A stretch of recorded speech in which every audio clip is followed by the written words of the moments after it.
Imagine being locked inside the most secure Nazi prison of the Second World War.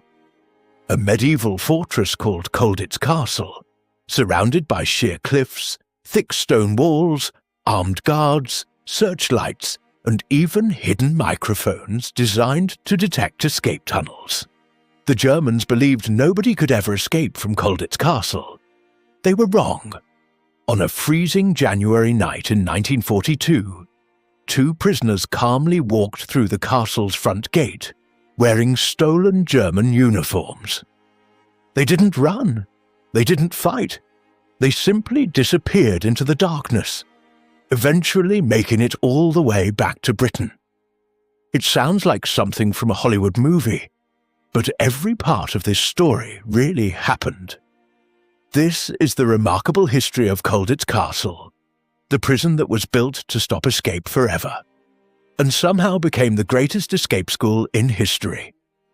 Perched high above the River Mulde in eastern Germany stands Schloss Colditz, a fortress dating back almost 9 centuries. When the Second World War began, the German High Command saw it as the perfect prison for one very specific kind of captive. Not ordinary prisoners of war.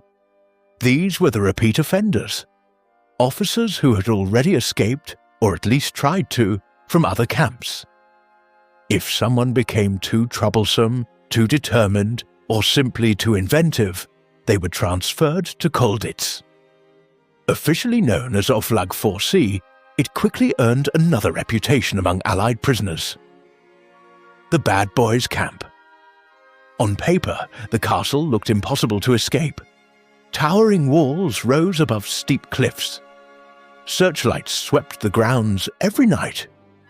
Armed guards patrolled constantly, while microphones hidden inside the ancient walls listened for the sound of tunneling. The Germans believed they had finally solved the escape problem. But they overlooked one crucial detail. Inside Colditz, hundreds of intelligent, determined officers suddenly had something they hadn't possessed before: time, lots of it. With months and eventually years to think, experiment, and cooperate, escape planning became almost a full-time occupation. Workshops appeared disguised as theatre scenery. Tailors secretly transformed old uniforms into convincing German military clothing. Artists forged official documents. Engineers studied the castle's architecture. Every failed attempt became another lesson for the next team. Over the course of the war, historians estimate there were more than 300 escape attempts from Colditz. More than 30 prisoners eventually reached freedom. An astonishing achievement considering the prison's supposedly impossible security. One of the most famous escapees was British officer Lieutenant Airey Neave. Captured during the fighting around Calais in 1940, Neave had already attempted multiple escapes before arriving at Colditz. The Germans sent him there, believing they had finally found somewhere secure enough to hold him. They underestimated his persistence. His first attempts inside the castle failed. One homemade German uniform was spotted almost immediately, leaving Neave publicly embarrassed before his fellow prisoners. For many people, that would have been enough. For Neave, it was simply another experiment. Together with Dutch officer Tony Luteyn and the camp's escape committee, he began preparing something far more ambitious. The prisoners spent weeks creating uniforms convincing enough to survive close inspection. Old coats were carefully dyed. Buttons were cast from melted scraps of lead. Fake leather belts were fashioned from pieces of linoleum.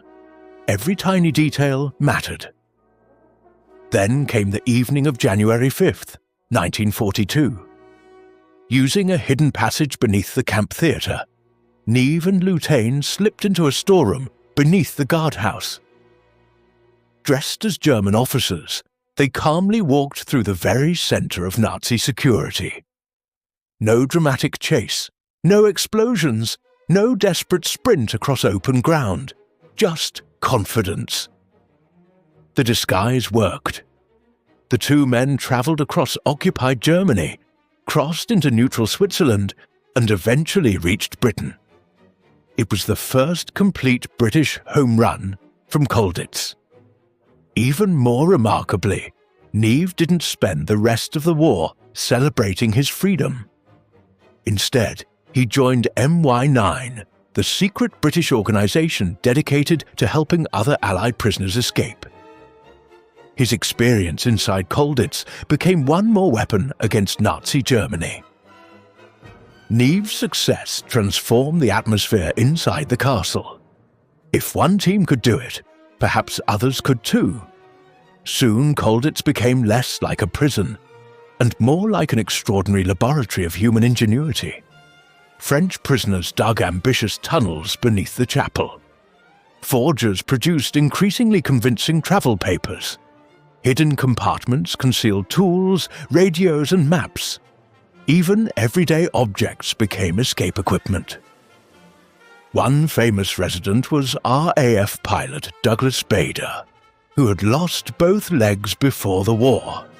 His determination frustrated the guards so much that they even confiscated his prosthetic legs for a time, hoping to limit his escape attempts. But perhaps the most extraordinary project never actually left the ground.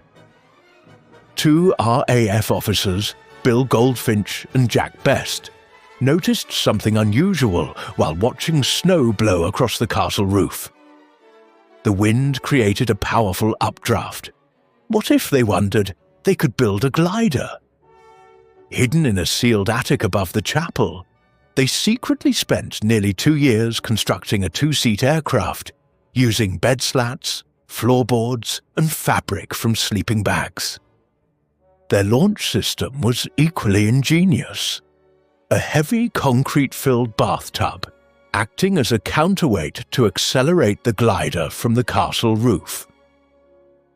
The war ended before the escape could ever be attempted. Yet decades later, engineers built a replica using the prisoner's original plans. It flew successfully on its very first test. The mathematics had been correct all along. Not every escape relied on engineering. Some depended on astonishing courage.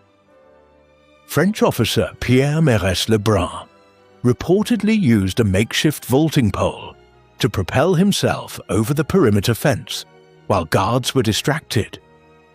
Others escaped disguised as German officers. Some hid inside mattresses or supply carts. Each successful escape forced the Germans to strengthen security. Each new security measure simply inspired even more imaginative ideas. By April 1945, American forces finally reached Colditz and liberated the remaining prisoners. The escape-proof castle had failed. Its greatest weakness had never been its walls. It was the people inside them. By gathering the Allies' most determined escape artists into one place, the Germans had unintentionally created a community of engineers, craftsmen, linguists, forgers, and problem solvers who constantly learned from one another. Instead of eliminating escapes, Colditz became history's greatest university of escape.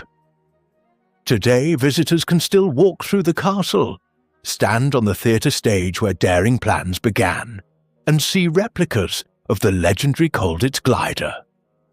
The walls remain, the towers still overlook the river. But they now tell a very different story. Not about an unbeatable prison, but about imagination defeating certainty. Because Colditz reminds us that even the strongest fortress has one weakness. It can imprison bodies. It can never imprison human ingenuity.